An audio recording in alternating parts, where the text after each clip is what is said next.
हरे कृष्णा। ये प्रश्न बहुत बार लोग पूछा करते हैं। हम कर्म कर रहे हैं, हमें समय नहीं है, क्या भक्ति करना इतनी ज़रूरी है? क्या कोई अपने जीवन भर अपने कर्म अच्छी तरह से निभाकर भगवान को प्राप्त नहीं कर सकता? ये बहुत ही महत्वपूर्ण प्रश्न है और सबके मन में ज़रूर आ रहा होगा। इसीलिए चलिए हम इसके ऊपर चर्चा करते हैं। कर्म के विज्ञान के बारे में भगवान श्री कृष्ण भगवद गीता में देते हैं। जब हम कोई भी कर्म करते हैं, कर्म करते समय हमें बहुत कुछ त्यागना पड़ता है। उसके लिए हम कष्ट करते हैं, अपने सुखों को त्यागते हैं। जब माता पिता अपने बच्चों की सेवा करते हैं, वो भी कर्म करते हैं।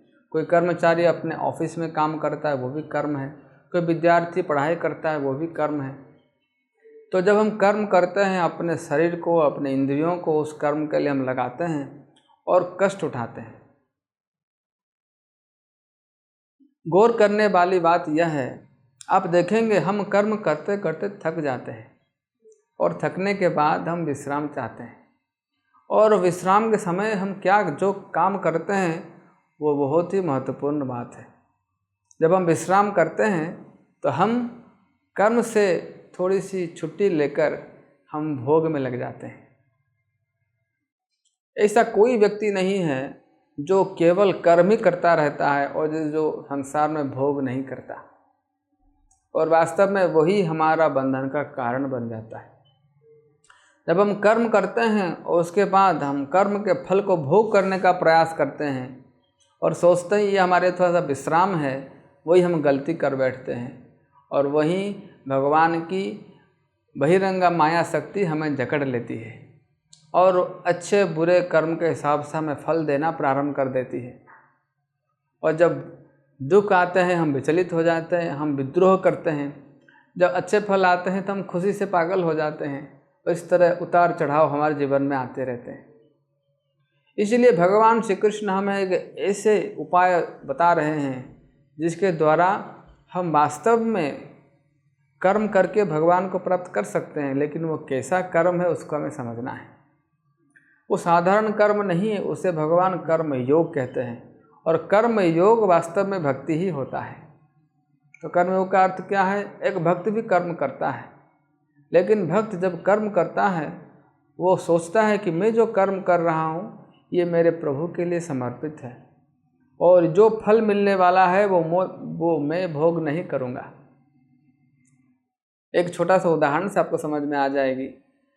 कुछ बच्चे मिलकर एक बर्थडे पार्टी मना रहे हैं, सब मिलकर रसोई बना रहे हैं, लेकिन सबके मन में यही सोच है जैसे रसोई ख़त्म होगी हम सब टूट पड़ेंगे और जो फीस्ट है उसको हम भोग करेंगे, भोज को हम सब मिलकर खाएंगे। तो सबके मन में यही चिंता रहता है कैसे हम इसको खाएं, कैसे हम इसका भोग करें।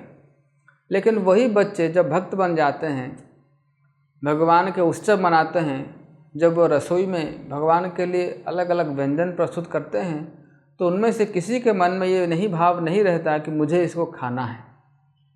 वो बच्चे सोचते हैं कि मैं कैसे अच्छी तरह से इसको बनाऊं और ये मेरे प्रभु के लिए अर्पित किया जाएगा। कोई भी व्यक्ति रसोई के अंदर बैठकर खाना बनाते समय उसको खा लेने के लिए प्रयास नहीं करता, क्योंकि उसके मन में ये बैठ जाता है कि ये जो रसोई की कार्य है ये एक सेवा है, ये एक यज्ञ है, इसे हम भगवान के आनंद के लिए बना रहे हैं।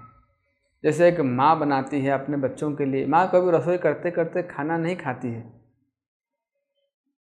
वो ये सोचती है मेरे बच्चों के लिए मैं बना रही हूँ। उसी तरह भक्त रसोई करते हैं, जो कुछ कार्य करते हैं वे प्रभु के भोग के लिए करते हैं, भगवान को आनंद देने के लिए करते हैं। और जब उसका फल वो भगवान को अर्पित करते हैं, उसके बाद प्रसाद के रूप में सभी उसका आनंद लेते हैं।